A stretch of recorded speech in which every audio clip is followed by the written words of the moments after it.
Mamara was a very beautiful lady and a good cook, but she had an ugly sore at the back of her left hand that refused to heal.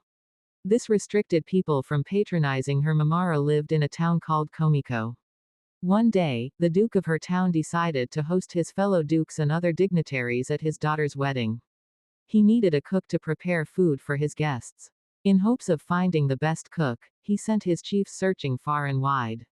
Although they knew that Mamara was the best in her community and all the neighboring villages, they did not contact her because of the ugly sore at the back of her hand. As the searching continued, the various chiefs recommended different cooks. One of the chiefs recommended Mamara, but other chiefs rejected her. Meanwhile, the wedding was fast approaching and the search for a good cook has not yielded any result.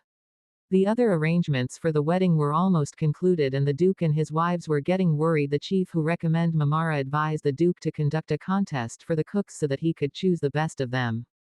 The duke took his advice and provided everything it would take to conduct the contest. After the contest, Mamara was judged to be the best and the winner.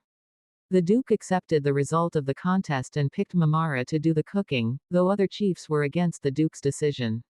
But how would the expected dukes and dignitaries from other communities feel when they heard that the cook who prepared the food for the guests of the Duke of Komiko had an ugly sore on the back of her left hand and, worse yet, they had eaten that food? The duke in his wisdom decided to employ a doctor to treat the cook. But he would not like his guests to see the dressing of the cook's sore in case there was a need for her to appear publicly. Therefore, he decided to give a prize to the best cook. He invited the award designer and specifically told him to design a prize for the back of the cook's left hand. His intention was to cover the ugly sore so that nobody would see it.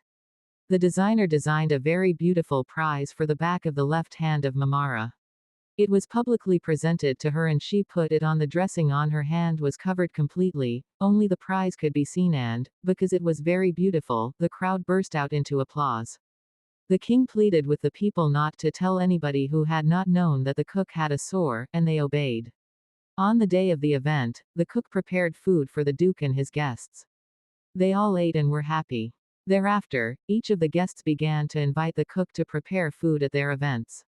Throughout her lifetime, nobody who had not known before knew that Mamara had a sore, because the people cooperated with the duke and never spoke of it again.